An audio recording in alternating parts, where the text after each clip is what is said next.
Hey everyone, Swordsman here. Welcome to the Crimson Sakura Lounge. Come on in, my dear friends. There's a chair and a drink waiting for you. Well, today's the day. Our official last day as the original Swordsman. And just to celebrate the occasion, I decided to whip out the old PNG for all you guys.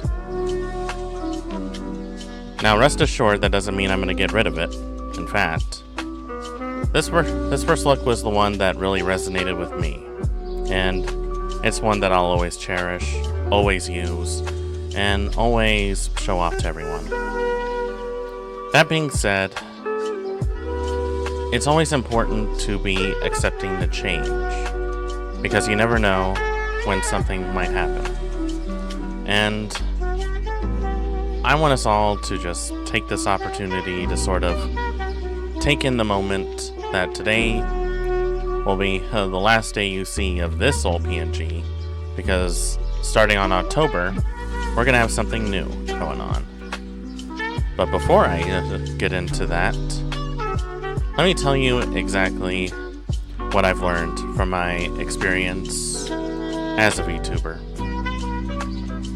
I definitely made a lot of mistakes along the way.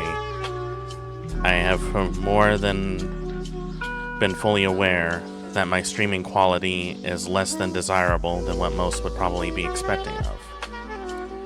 I also realized that over the years, even if you have the most supporting of friends and people who really cheer you on, that doesn't necessarily mean everyone is going to show up on your streams. Sometimes they'll just say, "Oh, well, I wish you the best of luck, and I really hope you make it there." And then they don't even show up for even one of your streams. And when you bring it up, they look at you like a weirdo. So that also gave me sort of a sense of humility. One that was very important, honestly.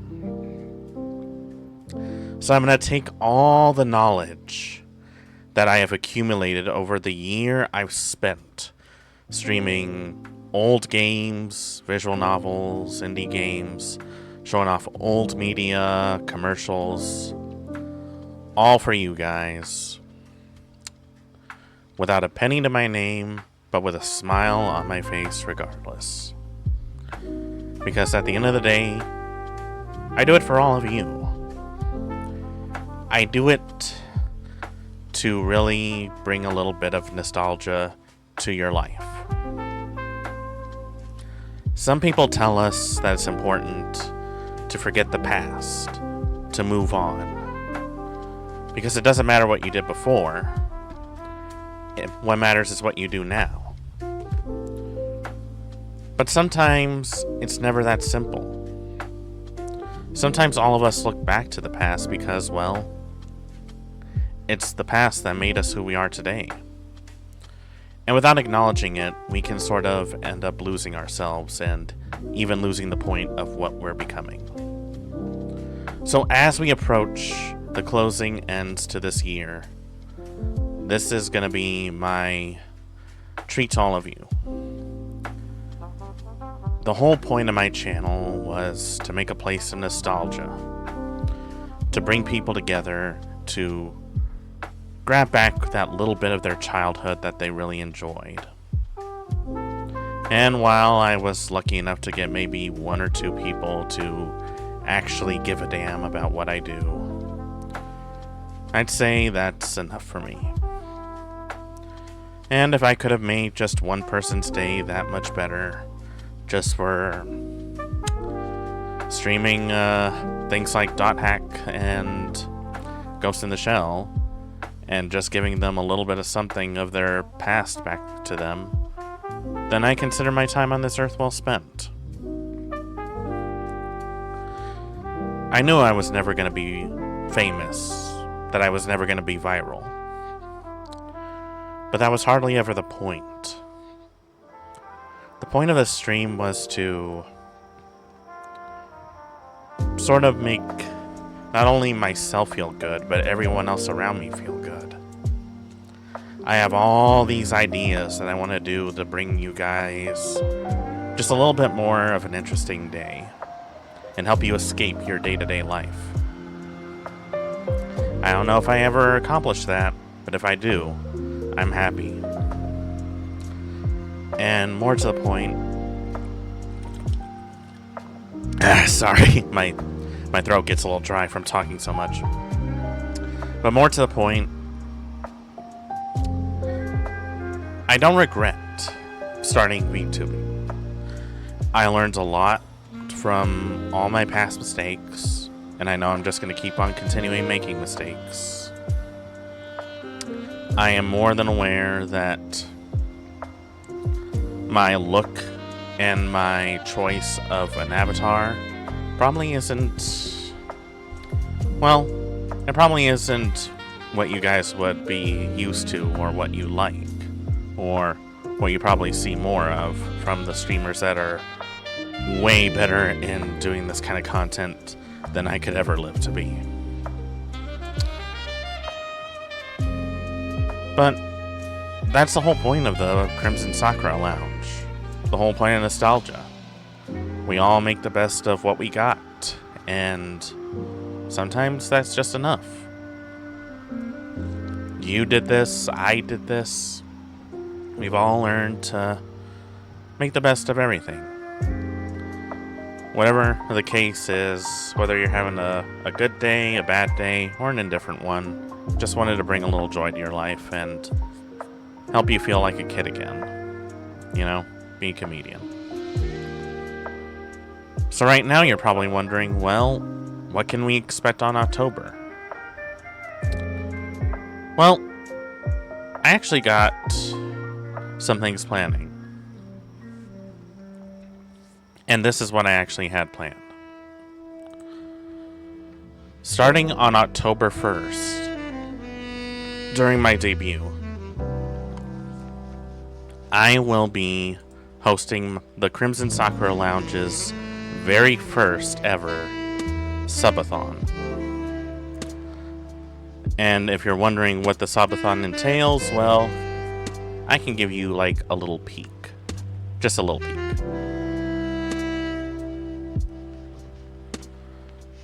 So, I had spent a lot of time deciding on what to do for my subathon. And definitely wasn't easy. I had a lot of stuff planned that I'm not even sure was a good idea. And of course, we got some fun things like a punishment wheel for every 5 subs. We got a ton of stretch goals that we're trying to hit. Except for this one. This one can go die in a hole. And this is what we'll be looking forward to next month. Also, the Crimson Sakura Lounge is going to get a much better makeover than before. And you're also going to see a little something different than what you're used to. As for how long the subathon will last, well, that's going to be all October long. So I hope you guys will come over, bring your friends, your neighbors, your parents, your grandparents, your enemies, anyone for that matter. And we'll see what happens. Like, I'm generally curious, like, how people are going to react to what I do. It's probably going to turn out to be a disaster, and I'm 90% certain that no one will show up. But I'm game to try it. Like, don't ever not do things because you think it's going to end terribly. Because you never know. People might surprise you. So with that out of the way, I thought we might as well jump into something that is a little more or less my childhood. See, back when I was just a little boy, a little bean sprout, a little squire who used a stick in place of a sword, I used to sneak off to play with my parents' PlayStation. Now, the funny thing is that they didn't really have games made for little youngins like me. Oh no. They mostly had games that were more akin to, well, more akin to what you would see adults play in the basement. But 2 games actually stood out to me when I played them. One was Tenchu, Silent Assassins, and Tomb Raider 2. Those were the 2 games that I really remember the most. Not because they were great or anything. Oh no. It was more of a case of me bashing my head against the wall because my brain was so underdeveloped. I had no idea how to beat the games. But I always liked that idea of, like, you know, being a ninja, running around, jumping on rooftops and stuff like that. And with Tomb Raider, well, that was the closest thing I had to an Indiana Jones game. I would just be playing around with Laura, shooting at tigers and dragons and T-Rexes, just jumping around, flipping over, swimming underwater, climbing walls and jumping on zip lines. It was awesome. And I think it was those games that really sparked that interest of storytelling that I wasn't really used to before. I didn't even know what anime was until 2005, if you can believe that. I know there were certain anime shows that I watched when I was a kid, but those were very few and in between. I just thought they were really cool adult comics at the time. I didn't know that they came from another country, although that would explain why their lips didn't move all the time. But anyway, I've rambled enough on that.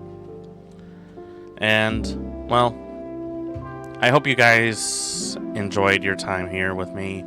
I hope you guys really liked what I did.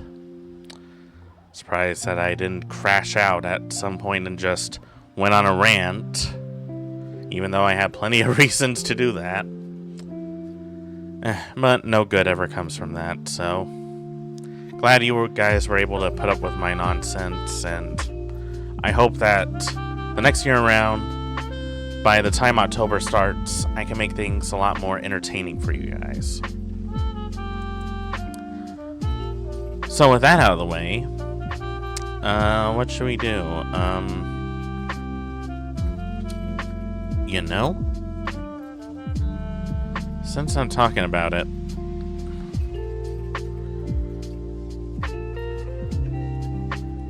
I wonder.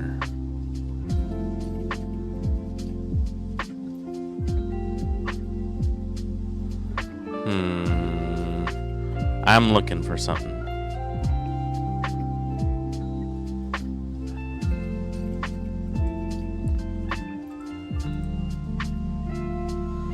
Or at least I thought I was looking for something.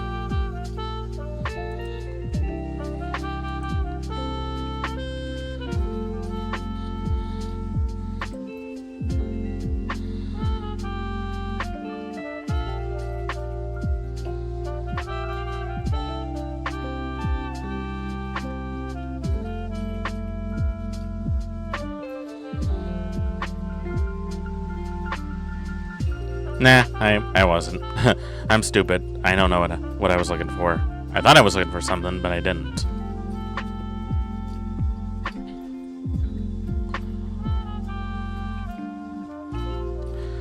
Let's see. Let's look at some commercials, shall we? Why not? Oh, wait. Before we do, though, there is actually something I want to see. So, you guys remember Chuck E. Cheese, right? You know, Charles Entertainment Cheese. A place where kids would like to go to when their parents wanted to celebrate birthdays and save money with pizza and cake. And not having to buy a lot of party favors for stuff. Well, I really wanted to see what exactly happened to Mr. Cheese. And, well,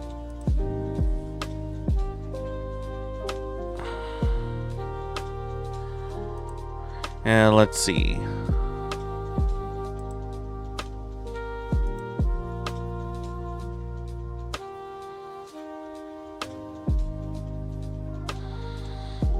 Here we go. This is a video about the bankruptcy of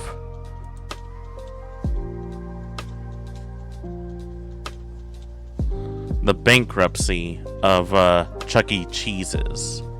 So let's pause the jukebox real quick and take a look at that, shall we? Now, first and foremost, I actually never gone into a Chuck E. Cheese. I was fully aware of it, but my parents never took me to one. There was sort of an off-brand one that was sort of local around here that we went to. It was a little more affordable, slightly sleazy, but overall, it was fine. Anyway, let's look at this and see what exactly happened to Mr. Entertainment Cheese. One claims it's the company's only chance for survival.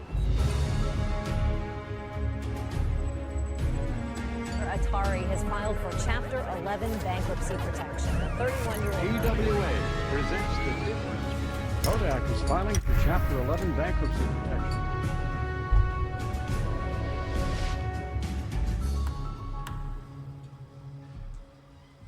What's up, guys? My name is Jake, and welcome to the 19th episode of Bankrupt.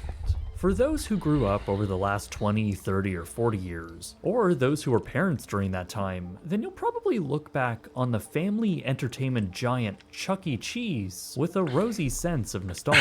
It was the place I've seen where so a many kid could be a commercials of kid, that. with their endless games, sky tubes, pizza, and slightly off-putting animatronics. It was the quintessential indoor entertainment brand that reached across the world and occupied a presence in over 700 locations. But it's also been a company that has struggled for decades. arcades, born from a love of themed entertainment, which ultimately spawned copycats and fierce competition. They fought hard in the 1980s No kidding. through an animatronic war, and were eventually the subject of a corporate buyout and 2 separate bankruptcies, Ooh. the latest being in 2020. So today, join me as we discover where Chuck E. Cheese came from, hear from those who knew the company best, and find out how, despite its very troubled past, it's still chugging along today. This episode of Bankrupt is sponsored by Nebula. Get 40% off an annual subscription by going to nebula.tv/brightsunfilms. It all started in the mid-1970s with a man named Nolan Bushnell. He was the co-founder of the video game company Atari, which had seen a great deal of success in the early 70s. Nolan had a fascination in robotics and all things engineering, right alongside his obvious passion for video games. He saw the massive revenue video arcades were making during this time, a direct offshoot of how successful Atari had become. You know, that is a fair Bushnell point. came up with the idea to add in a restaurant element to the arcade formula, conceptualizing a pizza establishment that merges both a restaurant and an arcade.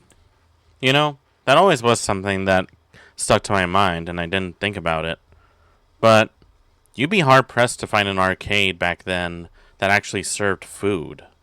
Normally, it would be close by a place where you can get food or something like that.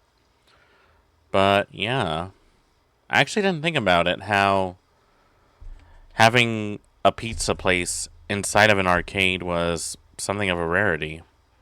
A place where people can burn through quarters while they wait for their food. But it wouldn't just be any generic arcade or pizza place. This would be a family-friendly dining experience, and would be the instrument for Nolan to build out an amusement park-like atmosphere, harnessing the engineering magic of animatronics like he loved in Disneyland.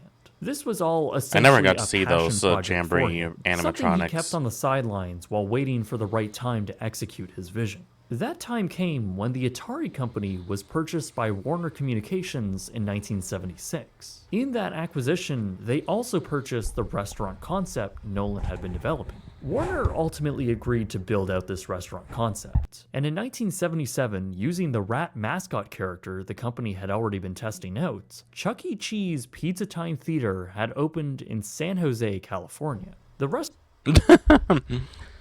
Okay, so let me get this straight.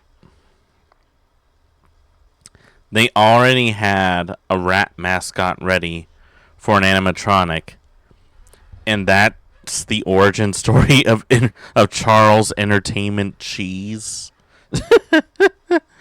Oh, that is so funny. The restaurant opened as a large wood panel lined space, able to sit a few hundred I actually like people, this. This and looks was cool. filled with the latest and greatest Atari game machines. The numerous long tables with upholstered picnic benches occupied most of the center floor space. But the headliner here was the show space, where Chuck E. Cheese and his animatronic friends would perform shows out of frames recessed in the wall. Did you see the Southern flag? I think that aged pretty Except, badly. while this was still intended to be for families, Chuck E. Cheese himself would be smoking a cigar and talking in a New Jersey accent, all while looking ever so Why can't we have slightly that gray. anymore? Regardless, That's actually Bushnell's pretty business cool. model paid off. Children loved the space, and families packed in. Like, okay, look.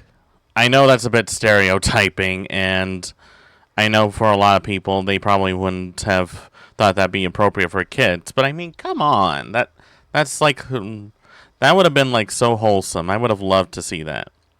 Imagine that. Charles Entertainment Cheese in a New Jersey accent, smoking a cigar while going around the kids. Hey, how's it going there, little buddy? Happy birthday. Don't forget to spend your money all over in the little skee ball area. Like, I would have loved that. Like, I know the cigar is probably a little off-putting to some parents, but even as a kid, when I saw all those cartoons where some of the characters were smoking, I knew better than to reach into someone's pocket and flick up a cigarette. Honestly, I think some parents are pussies. The large restaurants, using the 20 minutes it took for pizzas to be made by spending the tokens at the many arcade machines. Ultimately, a year after opening, Bushnell would leave Atari. But he still saw a ton I do of appreciate that promise they in show the us that they're Pizza Time actually brand, making the pizza especially rather given than its using early something success just a pre-made. year in. He believed in it so much that he bought the name and the rights from Warner Communications for $500,000. Nolan then set Wow, his that's sights pretty on cheap. expansion, and he figured he can do that by franchising the restaurant formula, where he knew a few people were already interested. Robert Brock was one of them. He was the owner of the Brock Hotel Corporation, a successful hospitality management company which was also looking to expand. Chuck E. Cheese Pizza Time Theater was Brock's perfect business venture to pursue, and he became very interested in building out these restaurants all Man, across look the at all markets these. he was familiar with. So This the is so two men crazy, signed I a would have co-development never agreement guessed. to build over 200 Pizza Time restaurants across 200. At this point, the That is restaurant impressive. chain only occupied 6 locations in California and 1 in Nevada. But Robert Brock's enthusiasm for the company began to wane, as he discovered what he thought was a better bet to hedge his money on. In late 1979, he was introduced to an engineer named Aaron Fechter, who had just displayed his animatronic character show at IAAPA. Brock was now thinking that Fechter's work in animatronics was far more advanced than Bushnell's. Fechter was also working on something does look he like it's a called little the more Rock of Fire vibrant. Explosion, a fully little more life-sized natural, I guess. animatronic character band. Brock was so impressed by this that he envisioned his own family entertainment restaurant, utilizing Fechter's highly that's advanced how it animatronics. started, huh? So, Brock wanted out of his Pizza Time contract. Following a 2-year-long legal battle, Brock eventually got his way, agreeing to breach their contract with the intent to build his own restaurants. The settlement they agreed on only stipulated that Brock would have to pay fees based on annual gross revenue for the use of the restaurant concept for a predetermined number of locations. So Brock and Fechter went out and built their own restaurant in 1980. called Showbiz Pizza Place. Their mascot was named Billy Bob, a large Billy country Bob. bear that I think is probably equally as threatening. Yeah, I being think he, merely a carbon copy. Guys, let me ask you something. If you saw this giant sort of bear-like thing coming right at you, trying to hug your kids, would you feel safe? I don't think I would feel safe, truth be told. That looks a little off-putting in more ways than one. Of Pizza Time's business model, Showbiz was a hit. The full-sized, fully programmable Holy Rock of Fire look at this explosion theater. Look at how big it is. I mean, normally this is all you would see for like a theater, but these guys like really went all out. You get not 1, not 2, but 3 different places for the animatronics to be in. That's actually pretty impressive, especially for the late 70s. and was a crowd pleaser, and dwarfed the framed animatronics Pizza Time was still featuring. With the immense success of their first location and a ton of capital from Brock's Hotel Corporation, within just a year, over 80 new locations had been opened. All of these introducing this new entertainment concept to new parts of the country, and thus quickly capturing and dominating that market share. Chuck E. Cheese Pizza Time Theater, on the other hand, was in a losing battle. Fortune published an article in 1982 showcasing the revenue between both these companies. What did I just see? Hold on. Is that a lion dressed up as Elvis Presley that I'm looking at?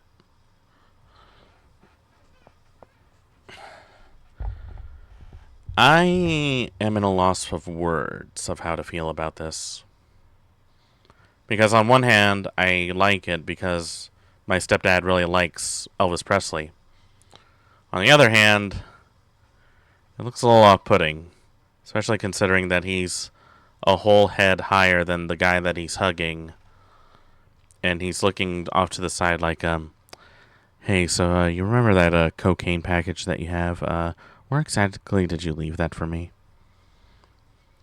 That's the vibe I'm getting from this. I don't know if anyone else is getting that. Showcasing the revenue between both these companies, with Chuck E. Cheese's restaurants averaging $250,000 less than the average Showbiz. Oh wow, that's a big Though, dip. interestingly, it also illustrated how lucrative these restaurants were, with Pizza Hut only making $320,000 per store. Chuck E. Cheese was even, on average, generating more revenue than the average McDonald's restaurant.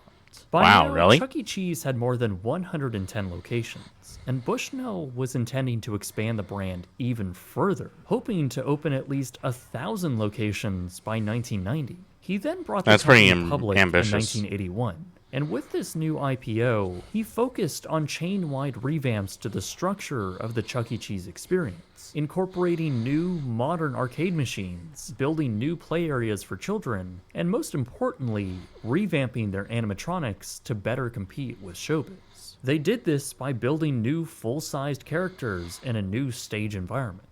We're growing because we've made it fun for the family to dine out together with wholesome food and entertainment in the most unique format this side of Disney World. This stock offering generated around $36 million in new cash. Though Wow. weirdly, the company claimed that around 30% of their stockholders were individual parents who purchased shares on behalf of their children. Parents who took their kids to Chuck E. Cheese actually were stockholders of the whole thing? Wow. So they're making money like two ways. Shit, I must be in the wrong business. You know? Guys, I just had an idea. What if the Crimson Sakura Lounge had like a theater with like animatronic cabaret dancers and putting on a burlesque show for everyone? How do you think people would react? Do you think that would be something neat to do? I need to write that down somewhere because that actually sounds too good of an idea to pass out. They even produced annual reports just for kids. Anyways, with new cash in hand, Chuck E. Cheese Pizza Hey kids, do you want to read the annual report of the stock for Chuck E. Cheese? Look at that. It went up a whole 3% thanks to your parents' funding. That means you get to play even better games the next time you come in for your friend's birthday. Be sure to bring money. Was in a rush to capture more market share before Showbiz could. So Bushnell continued to expand Chuck E. Cheese at breakneck speed, constructing and opening restaurants at a rate of nearly... Hold on, let me look at this. Fun lunch special. Mini pizza, salad bar, drink 5, free tokens. $2.99. So your drink gets you 5 tokens? Doesn't sound like that much of a deal. Also, Charles, I don't think yellow and orange plaid works for you. A week. You look like a golf Over resort 200 person. locations would ultimately open by the end of 1983. But with all of this expansion, the company reported losses of over $80 million. Holy The average revenue per location had decreased severely, and with mounting competition from Showbiz Pizza, along with other new chains with similar Was that concepts Bullwinkle? like Bullwinkles, the finances of Chuck E. Cheese were reaching a critical point. The video game crash of 1983 had made things much worse, and with the enormous debt from the expansion... Oh, right. Yeah, if you guys didn't know, there was like a video game crash in 1983 that suffered from Atari. And what came from that was the NES. I think someone's at my door. I'll be right back. You guys keep watching this. campaign and a sluggish stock price, the company ran out of liquid cash and was forced to declare Chapter 11 bankruptcy. It appeared that Chuck E. Cheese Pizza Time Theater had a very troubled future ahead, and that was if they can emerge from the restructuring. Pizza Time was close to losing $20 million a month, and soon after, Alan Bushnell had resigned as CEO. It appeared that Chuck E. Cheese was headed for Chapter 7, that being the final chapter for the company. But then, in a pretty shocking turn of events, Chuck E. Cheese's very competitor, the chain that essentially stole their idea and expanded well beyond their initial reach, had returned. In 1984, Robert Brock and the now successful chain of Showbiz Pizza had offered to buy the entire company for $35 million. With basically no other option and Alan Bushnell now gone, the offer was accepted. The two brands were merged, and the new parent corporation became Showbiz Pizza Time Incorporated.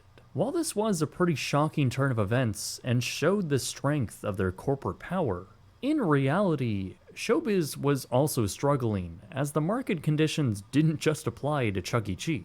But Showbiz was cash rich and in a much better place. So they scooped up their largest competitor, and now the company was poised to dominate the family restaurant market. In the following years, Brock would depart from his own company, and a new CEO was brought in to manage the future for the two brands. Or really, I guess his job was more to keep them from falling apart. Showbiz Pizza Time was bleeding money. They were unable to pay leases, interest payments were barely being met, and they diverted all revenue just to make payroll. Over 100 locations would close between both brands during this time. And remember, the Brock Hotel Corporation was also under this umbrella, and also in financial trouble. Ultimately, outside capital investment was injected into the company, and their debt was refinanced to shave off more than half of it. By the mid-80s, a focus was put on the customer and how they experienced Showbiz and Chuck E. Cheese. The quality of food was drastically increased, as was the quality of service families would receive. Lighting was increased, as were the number of windows to make the space feel more alive and less dark and dingy. Really, a bunch of new customer satisfaction initiatives were introduced during this time, as marketing now shifted away from the animatronic characters and more to how all members of the family can now have fun. This allowed new life to be breathed into the chain, and customers took notice. By 1988, the company was spun off into its own entity and away from the Brock Hotel. It was another bird Corporation. that flew into By the now, the door. brands were moving towards a unification, knowing that the agreement between them and the company that produced the animatronics for Rockafire Explosion was coming to an end. New stages were now being fitted into the Chuck E. Cheese locations, the first non-balcony animatronic stages yet. By 1990, That's kind of the cool plan was to have coming like a together, whole and house it on made your sense stage. to pick one of the two brands to focus on for marketing and brand reach. Ultimately, Chuck E. Cheese was the stronger of the two brands, and over the next 2 years, all of the existing Showbiz pizzas were rebranded into Chuck E. Cheese. This essentially marked the end really? of the Showbiz Pizza name. That's crazy. The Rockafire Explosion animatronics were then reskinned to the characters of Chuck E. Cheese and Friends. Oh Many of them god, that becoming is the like Munch's nightmare fuel. Make-Believe band. That. Did you guys see like how? Rebranded into Hold Chuck on, E. Cheese. hold on. This Let's see if I can time essentially it just marked right. the end for the Showbiz Pizza name. The Rockafire Explosion animatronics were then reskinned to the characters of Chuck E. I wonder if that's where they got the idea for Five Nights at Freddy's. Because holy shit, if I saw that as a kid, I don't think I would have ever hugged another animatronic in my life.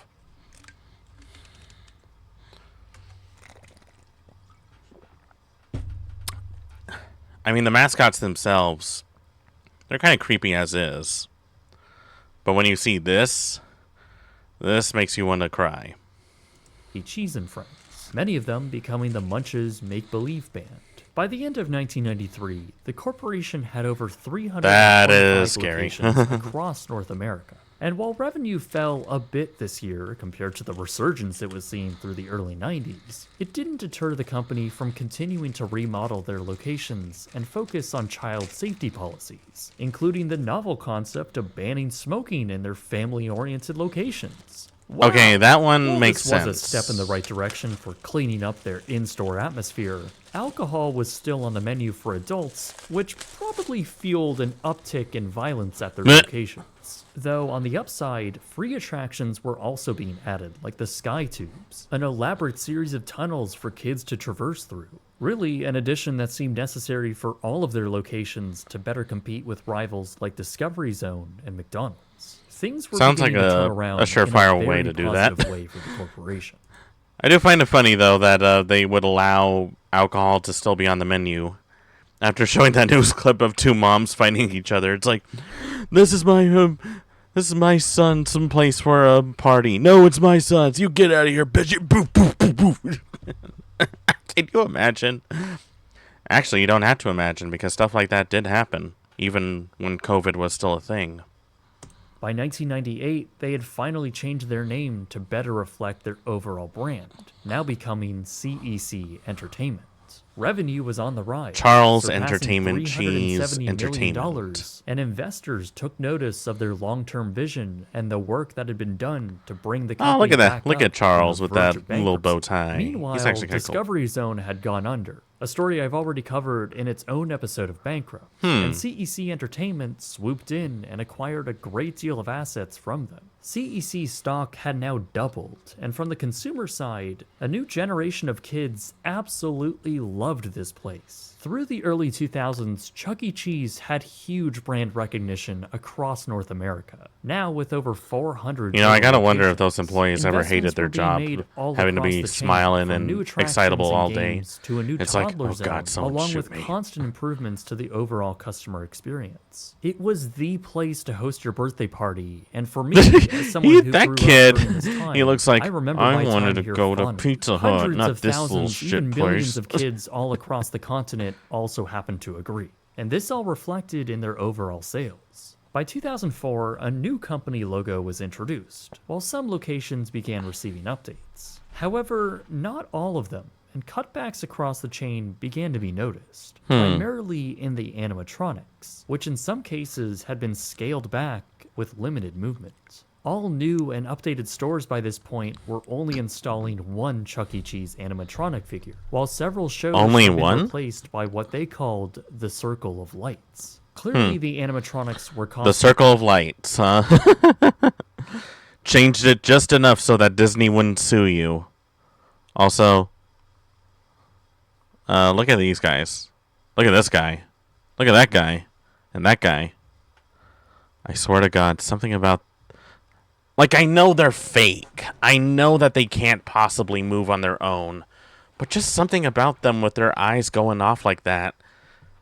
It's just really off-putting. I don't like it. Like, don't you think that when they were making the animatronics, you think that maybe they could have made them look a little bit more like the cutesy Muppets from Sesame Street somehow? Hey, imagine that. Oscar the Grouch popping out of a trash can and throwing trash at you while being a dick. You make that, you'll easily make $1 million in the first year, I guarantee you.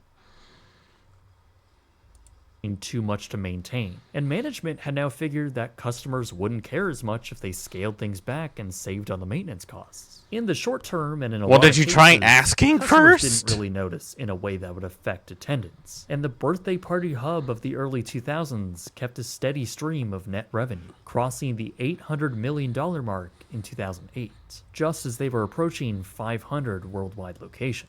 Wow. But through the recession, the company intensified their cutbacks and focused on implementing new premium attractions that cost money. They Premium did this by attractions? removing previously free attractions like the Toddler Zone and the beloved Sky Tubes. They were replaced by these new attractions, ones that cost tokens to play like bumper cars. By 2012, sales had begun to slump. That's losing a around little 2% of the skeevy, sales if they you had ask posted me. the year prior. Corporate wanted to make some changes, so they decided to rebrand. Things then got Oh my very God, what the hell? Wordmark was What did you introduced do? along with Chuck's mask. What have you done to Charles? Oh, Charles Entertainment Cheese, what have they done to you? Look at how they massacred my boy. Look at this. Like, what was wrong with... Not you. What was wrong with this? Huh? I don't know. I thought it was okay, you know? Still somewhat looks like his old look.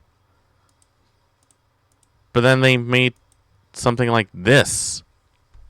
It's like... This is like the very definition of soulless. They just didn't care. Like, quite frankly, they didn't care. As long as it was saving them money, that's all that mattered to them.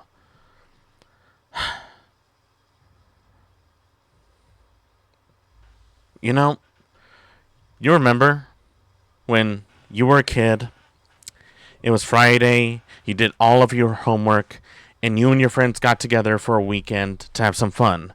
And the first thing they say is like, hey, you know what? Why don't we go to Chuck E. Cheese, see if we can beat the high score in Dragon's Lair? And this is it. That was your whole weekend. Oh, right here. Having pizza, playing video games, watching the animatronics dance around, and occasionally see the mascot. But then you take away the mascot and replace it with this. Like, are people still going to enjoy it? This is why I hate corporations to a T. I bet if you got a small mom and pop store and they did something like this, it'd be 10 times successful, even if it was just in one location. Wordmark was introduced along with Chuck's mascot caricature becoming two-dimensional. He also became a different species. While he retained a similar appearance, he was now turned into a CGI rockstar mouse, which also included a voice change. This rebranding didn't go over well. Chuck E. Cheese, you're fired. Didn't show any signs of recovery. That is not comes Charles Apollo Entertainment Cheese. Global Management. That was not Charles Entertainment Cheese. I'm just going to say it right now. This is not Charles Entertainment Cheese. That is his cousin, Charlie Entertainment Cheese. Charlie's rocking out to the guitar. Is he really jamming out to a Gibson Paul? That's not a Gibson Les Paul, is it? I mean, it looks like it, but I don't want to make any assumptions. It looks like a really bad one, too. Looks like shit. Say what you want about my tastes, but I know my guitars.